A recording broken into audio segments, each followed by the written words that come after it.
The text that changed everything. The text came at 2:47 p.m. on a Tuesday. I was reviewing quarterly reports when my phone buzzed.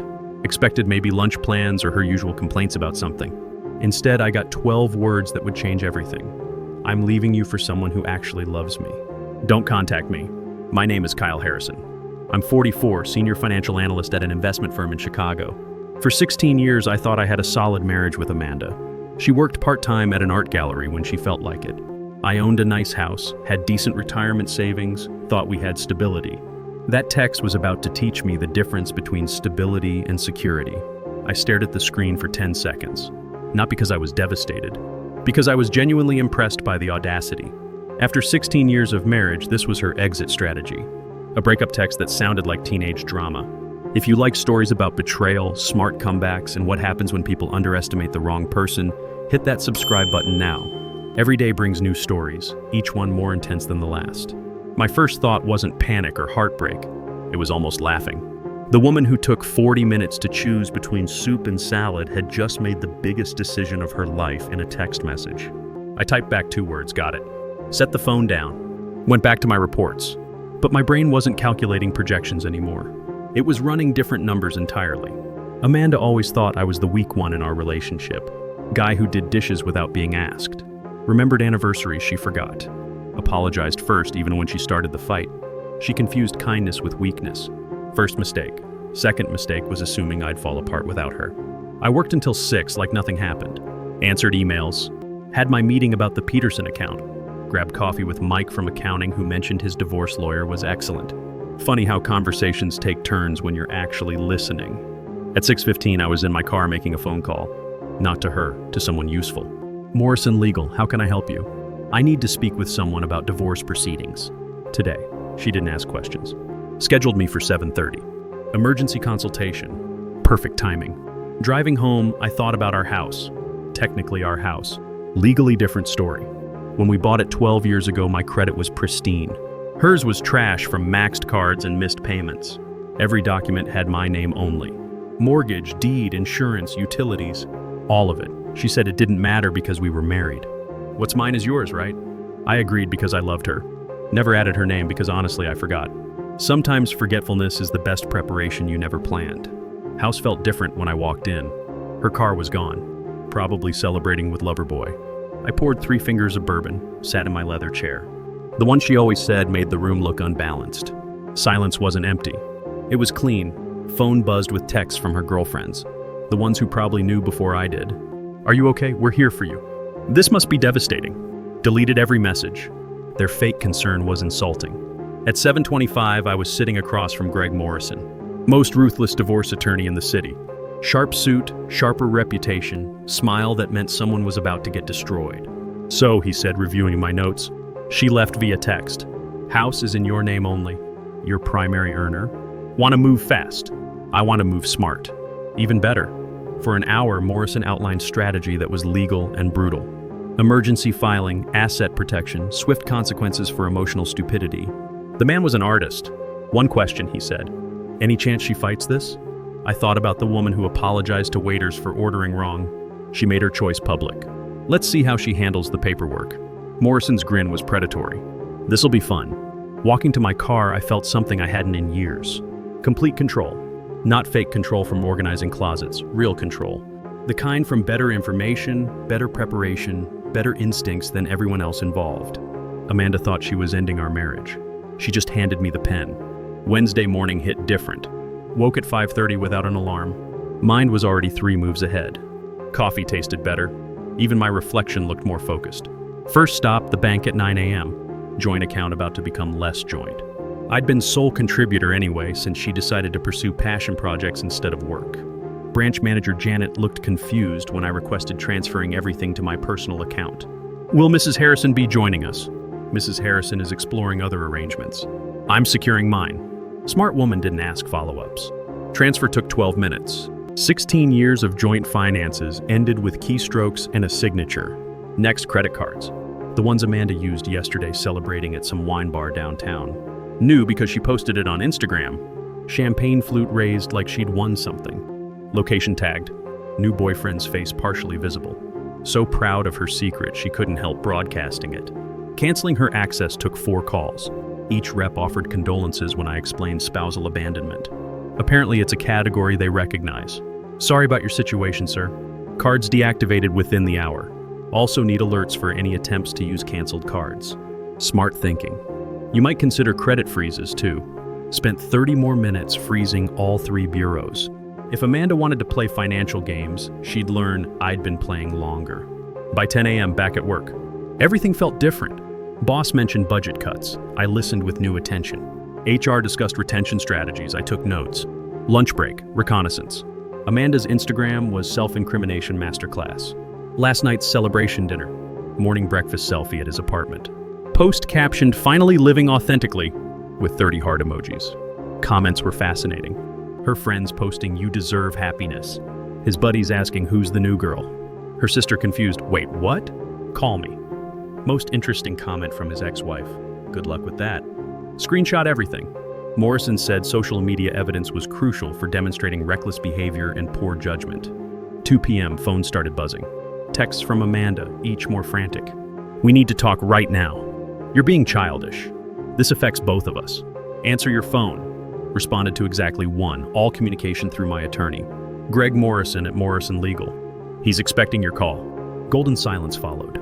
Morrison called at 4:15 with updates better than hoped. "She contacted us. Wants reasonable arrangements and working this out like adults. Experiencing unexpected financial difficulties." What kind?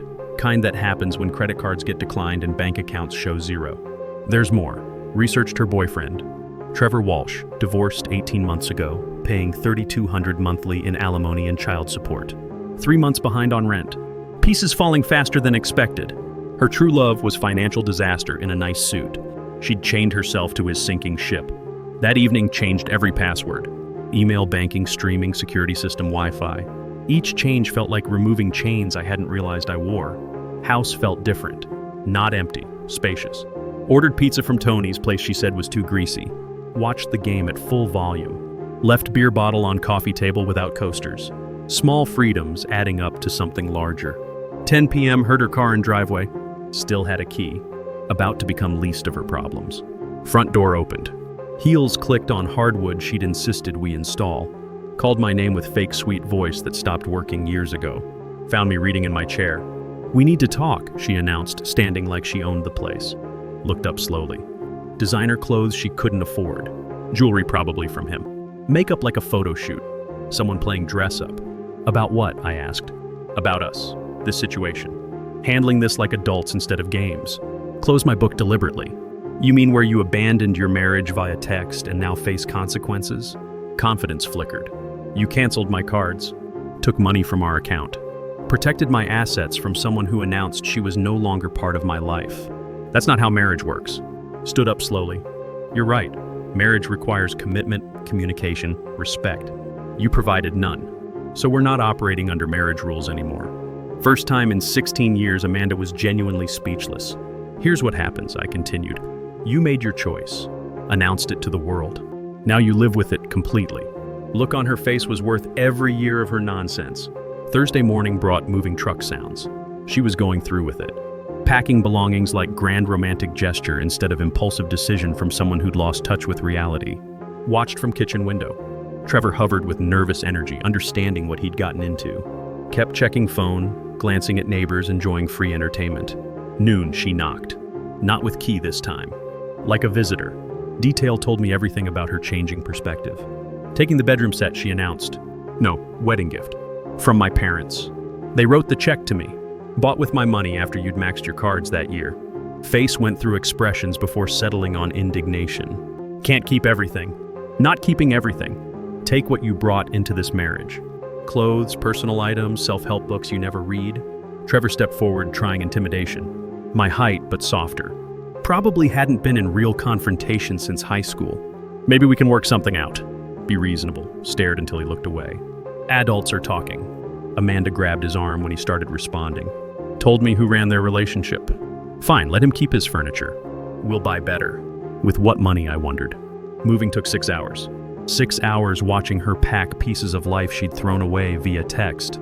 Her girlfriends showed up around hour 3. Same ones sending sympathy messages. None could make eye contact. Smart choice. 4 p.m. She was gone. House echoed differently. Good echo. Honest. Clean. Friday brought phase 2, paperwork delivery. Recommending professional process server, Morrison said. Margaret Collins. Looks like librarian, moves like shark. When? His apartment around noon. Public service more effective with audience. Budget meeting when Morrison called with update. Delivered successfully. Wife answered in bathrobe at noon Friday. Trevor in background asking what happened. Neighbors got quite a show. How'd she react? Like someone discovering actions have consequences. Kept saying he wouldn't actually do this while holding divorce papers. That afternoon, phone exploded. Calls, texts, voicemails from Amanda, friends, her mother. Universal message was panic disguised as outrage. Mother's voicemail particularly entertaining. Don't know what's gotten into you, but this isn't how we raised you to treat family. Deleted without responding.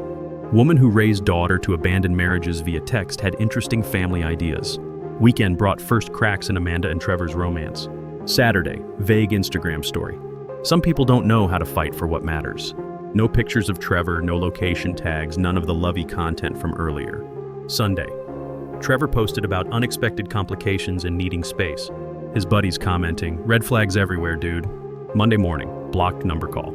You're destroying my life, Amanda said. Protecting mine. Trevor's having second thoughts. Says legal drama's too complicated. Smart man, this isn't funny. Have nowhere to go. Quit my job because I thought what? Found your sugar daddy? He'd take care of you like I did 16 years? Silence stretched almost a minute. We can fix this. Counseling. Work through this. Time for fixing was before you announced to the world you were leaving me for someone who actually loves you. I made a mistake. No, Amanda. Made a decision. Very deliberate, very public. Now live with consequences. Please. 16 years in that word. 16 years too late. Attorney will contact you about property division. All communication through him. Hung up. Blocked number. Tuesday brought news making Morrison laugh. Trevor broke up with her yesterday. Couldn't handle drama and legal complications. His ex-wife threatened court over alimony if he kept getting involved in messy situations. Where's Amanda? Motel 6 off Highway 84. Calling everyone for somewhere to crash. No takers. Woman who left me for someone who actually loved her now paying daily motel rates because that love evaporated with legal paperwork. Wednesday, unexpected visitor. Amanda's mother Carol on my doorstep, expression of someone negotiating hostage release. Need to discuss this like adults. Respected Carol despite parenting disagreements. Invited her in because she'd been part of my life 16 years. Sat on couch she'd helped pick 8 years ago. Now seeing room differently. Noting absence of daughter's touches. Masculine simplicity remaining. Amanda made terrible mistake. Amanda made choice. Very public, deliberate choice. She's my daughter. Scared and alone. She's 42-year-old woman who announced to world she was leaving husband for another man. That woman experiencing natural consequences. You've changed. Not the man she married. Right, not same man who'd apologize for things I didn't do. Accept disrespect for keeping peace. Pretend being doormat same as good husband. What's your end game? Rebuild life without someone who views commitment as optional. Wake up knowing whoever shares my bed actually chose to be there. Left 20 minutes later without accomplishing her mission. But what Amanda didn't know was that her consequences were just beginning. Thursday, most revealing development. Jennifer, Amanda's best friend since college, called. Surprising because they'd been inseparable 20 years. Amanda asked to stay with us. And? Said no. Been watching this train wreck months. She complained about you, flirted with Trevor, made plans behind your back. Told her she was reckless. She called me jealous and controlling. Why tell me? She showed up last night expecting sympathy and free housing. Said you were cruel for not letting her come home after her experiment didn't work. Audacity was breathtaking. Called her affair an experiment I should have waited for her to complete. Burning bridges faster than building them. Everyone's tired of drama. She's exhausting now. Friday, Amanda's finances deteriorated beyond comedy into crisis. Morrison's investigator thorough, trying to maintain lifestyle with hotels and restaurants. Maxed credit card in 3 days. Bank cut her off after overdraft attempts. Employment? Quit art gallery job 2 weeks ago. Pursuing new opportunities. Woman who left me for insufficient excitement quit her job chasing man who dumped her in 5 days. Strategic planning impressively terrible. Gets better. Applied for 3 personal loans yesterday. Denied for all. Credit score dropped 40 points this month. Tuesday afternoon, text from unknown number. Can we meet somewhere neutral to discuss rationally? Showed Morrison, who chuckled. Neutral territory. What's she think this is, ceasefire negotiation? My response, no response. She declared relationship over via text. Don't negotiate with people who've surrendered. Wednesday, confirmation. Amanda's support network collapsed. Another friend called, staying with Hendersons, but they asked her to leave after 2 days. Kept saying you ruined her life, she was real victim. Nobody wanted to hear it. Where now? Extended stay motels. Cheap ones by interstate. Woman who left for exciting life now researching weekly rates, unemployed, financially ruined, socially isolated. Grand romantic gesture transformed comfortable suburban wife into someone checking motel coupons. Thursday evening, most desperate development. Doorbell rang. Through peephole, Amanda, but different. Smaller, tired. Defeated, open door, didn't invite in. No, I screwed up. One way to describe it. Asking for another chance. Real chance to fix what I broke. Had real chance, Amanda. 16 years of chances. Traded them for someone who couldn't handle being with you 1 week. Eyes filled with tears. Looked calculated. Performed. Where am I supposed to go? Question you should have asked before sending that text. Closed door. Outside, heard crying. Sounded like mourning death rather than someone who'd voluntarily walked away. Sound faded. Through window, watched her sit in rental sedan over an hour. Staring at house she'd abandoned, life she'd thrown away, man she'd underestimated. Finally drove into whatever remained of future she'd chosen. Friday morning, crisp autumn air signaling new beginnings. First peaceful breakfast in months when Morrison called. She filed counterpetition yesterday. Claims emotional distress, abandonment. Demanding half everything, legal grounds. Attorney arguing your sudden coldness and financial manipulation forced her to seek comfort elsewhere. Painting you as villain who drove her to infidelity. Almost choked on coffee. Claiming I abandoned her? After she texted she was leaving? Her narrative. You emotionally pushed her away months, forcing her to find love elsewhere. When she made difficult decision to leave, you cruelly punished her for seeking happiness. Our response? Documentation. Text message declaring she was leaving. Social media celebrating new relationship. Witness statements about voluntary departure. Her story falls apart under scrutiny. That afternoon, validation from unexpected source. Trevor's ex-wife Rebecca called. Hope you don't mind reaching out. Got your number from mutual friend. Wanted to warn you what you're dealing with. Listening. Did same thing to my marriage. Moved in on Trevor during our counseling. Convinced him I was problem, didn't understand him. She could give excitement and passion he was missing. How long? 3 weeks. Long enough to convince him to leave me, then disappeared when she realized he was broke paying me alimony. Pattern clear. I wasn't Amanda's first victim, just most recent target. Difference was I refused victim role. She's predator. Targets vulnerable men, promises everything they think they're missing, abandons them when reality hits. Saturday, escalation crossing every line. Working in office when heard voices in backyard. Through window, Amanda walking my property with real estate appraiser. Stepped outside. Temperature dropped 10 degrees from my presence. What exactly you doing on my property? Appraiser uncomfortable. Ma'am said she had permission to show house. She lied. This is my house. Her name's not on ownership documents. You're trespassing. Amanda tried maintaining composure. I have rights as your wife. Limited rights as soon-to-be ex-wife. None include bringing strangers onto my property without permission. Appraiser packed up, practically ran to car. Smart man, can't keep me from what's rightfully mine. Not keeping you from anything rightfully yours. But this house isn't. Your name's not on deed, mortgage, insurance, any document that matters. Mask slipped completely. You manipulated me. Kept everything in your name to control me. Protected my assets because I earned them. You benefited 16 years. Moment you decided you didn't want benefits, you lost access. Lawyer says I can claim community property. Entitled to half everything accumulated during marriage. Lawyer can claim whatever keeps billable hours coming. What matters is what judge decides after reviewing your decision to abandon marriage for another man. Confidence cracked. What mean? Adultery and abandonment affect asset division in this state. Especially when documented, celebrated on social media, voluntarily confessed through text. Color drained from face as implications hit. Sunday, Amanda's support system completely imploded. Sister Michelle called, tone different. Been bouncing between couches past week, wearing out welcome everywhere. Becoming bitter, desperate. Making everyone uncomfortable. Unfortunate but predictable. Talking about something drastic. Maybe forcing you to take her back. Monday morning, drastic action Michelle warned about. Came home to front door open, voices inside. Called Morrison. She's in my house with people I don't recognize. Call police now. Police arrived 8 minutes. Found Amanda with locksmith attempting to change locks on my house.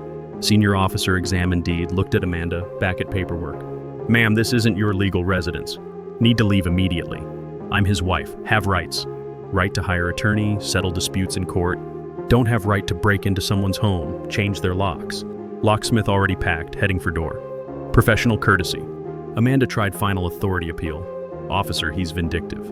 Locked me out of my home. Ma'am, according to documents, this is his home. Legal claims are court matters. After escorting her off property, stood in violated house. Desperation almost tangible. Tuesday, final humiliation of Amanda's week. Morrison called with news sounding like tragic opera climax. She was arrested last night. For what? Criminal trespassing, attempted breaking and entering at Trevor's apartment. Tried getting into his unit using emergency stairwell after front desk refused her up. Woman who left me for someone who actually loved her reduced to breaking into his apartment like stalker. Where now? Released on recognizance, restraining order in place. Can't come within 500 feet of Trevor or his residence. Protection for me? Filing today. Behavior pattern escalating. By Wednesday, my restraining order approved, served. Amanda legally prohibited from coming within 200 feet of me or property. Woman who'd shared my bed 16 years now, forbidden by law from approaching my house. Thursday evening, final call from Carol, exhausted and defeated. She's moving back home with us. Sorry it came to that. No, you're not. Don't blame you anymore. Watch what she's done past month, choices made, way she's acted. This isn't daughter I raised. People reveal who they really are when they think they have better options. She didn't change. Showed true character when she thought she'd found someone willing to take better care of her than you did. After hanging, sat in quiet house, surrounded by peace Amanda had inadvertently given me. Her desperate attempts to undo choices only reinforced how right those choices had been for me. She'd wanted excitement, passion, man who'd fight dramatic battles for her love. Instead, found man who knew exactly what she was worth and treated her accordingly. Difference was fundamental. She'd viewed our marriage as safety net she could abandon when something exciting appeared. I'd viewed it as foundation worth protecting. She chose to jump. I chose not to catch her. 3 months later, divorce finalized on Tuesday, feeling like any other day. No drama, no last-minute appeals, just signatures making official what her text had started. Morrison called with final accounting. House stays with you. Retirement accounts intact. She gets what she brought into marriage plus belongings. About 4,800 and 2018 Honda with 87,000 miles. Woman who demanded half everything got less than what I'd spent on our last vacation. That afternoon, drove past Carol's house. Amanda's Honda parked by her father's pickup, looking small and defeated. Through window, movement inside. Probably Amanda helping with dinner or watching daytime TV. 6 months earlier, posting Instagram stories about living authentically. Now 42, unemployed, living in childhood bedroom, legally prohibited from contacting man she'd left me for. Karma so complete it felt scripted. Didn't feel satisfaction exactly. More like closure. Kind that comes from watching someone choose consequences and receive exactly what they'd chosen. By autumn, started dating again. Nothing serious. Coffee meetings, dinner conversations with women who understood actions have consequences, words have meaning. Contrast was startling. House became what it was meant to be, home for someone who valued it. Redecorated living room, upgraded kitchen, converted Amanda's craft room into proper office. Every change felt like reclaiming temporarily occupied territory. October evening, neighbor mentioned seeing Amanda drive past earlier that week. Slowed down, sat there several minutes, drove off, looked different. Older, tired. That night, thought about woman who texted she was leaving for someone who actually loved her. Where was that love now? Where was excitement she'd chased? Where was authentic life she'd claimed to seek? Living in childhood bedroom, driving 15-year-old car, learning excitement without foundation is just chaos with better marketing. Meanwhile, I was living in house I'd worked for, surrounded by peace I'd protected, building future I'd chosen to secure.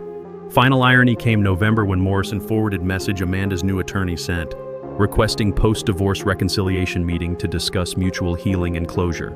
Read twice, deleted without responding. Some people spend whole lives looking for someone to complete them. I'd spent 3 months discovering I was already complete. Amanda thought leaving would teach me what I'd lost. Instead, taught me exactly what I was worth. Here's what most guys don't understand going through this. You don't have to be victim in your own story. Don't have to accept disrespect because it's easier. Don't have to apologize for protecting what you've worked for. Biggest mistake in 16 years wasn't trusting Amanda. Was assuming being good husband meant being pushover. There's difference between kind and weak. Figured that out 15 years too late. Better late than never. If you're seeing red flags in your relationship, don't ignore them. Don't make excuses. Don't hope they'll improve. Address them directly or prepare for consequences. If you're already going through divorce, remember, person who left you for someone else didn't do you favor by accident. They showed exactly who they are, exactly what your relationship was worth to them. Believe them the first time. 6 months after everything finalized, ran into Trevor at coffee shop downtown. Looked like he'd aged 5 years and 6 months. When he saw me, actually walked over. "Can I sit?" he asked. Gestured to empty chair. Wanted to apologize for whole situation. "No, I was part of breaking up your marriage." "You didn't break up my marriage. My wife did that. You just happened to be guy she used." He nodded slowly. "She told me you two were done. Hadn't been happy for years. Divorce was inevitable." "And you believed her?" "Wanted to believe her. She was intense, passionate. Everything she said made you sound cold, controlling, didn't appreciate what you had." Sipped coffee, waited. But after getting to know her better, started seeing other side. Way she talked about money. Expected to be taken care of. Flipped out when things didn't go exactly her way. How long to figure that out? 2 weeks, but by then, she'd moved out, burned bridges, felt trapped, so you dumped her. Tried letting her down easy. Couldn't handle drama. Ex-wife threatened taking me back to court over alimony if I kept getting involved in messy situations. Had to choose between Amanda and financial stability. Smart choice, was it? Feel like complete asshole. She's living with parents. Can't find work. Starting over at 42 because of decisions I helped her make. Leaned back. "Trevor, let me ask something. If Amanda told you she was happily married but willing to cheat anyway, would you have gotten involved?" Thought about it. Probably not. Then she lied to get what she wanted. Used you much as she used me. Only difference is you figured it out faster. Still feel guilty. Don't. She's adult who made adult decisions. Knew she was married when she started flirting. Knew she was taking risk leaving marriage for someone she'd known weeks. Chose excitement over security. Now gets to live with that choice. Trevor finished coffee, stood to leave. "For what it's worth, think you handled whole thing better than I would have. Handled it way any man should handle betrayal. Protected myself and moved on." After he left, sat thinking about conversation. Year ago would have been angry at Trevor. Would have blamed him for wrecking my marriage. But truth was, marriage was broken long before he came along.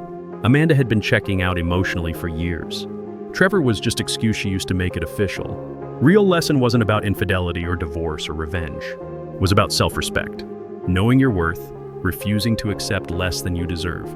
Understanding sometimes kindest thing you can do is let someone experience full consequences of their choices. Amanda wanted to learn what life was like without me. I gave her exactly what she asked for. We're both better off for it. If you enjoyed this story about standing up for yourself and refusing to be taken advantage of, hit that like button and leave a comment letting me know what you think. If you haven't subscribed yet, subscribe and hit notification bell for new stories like this.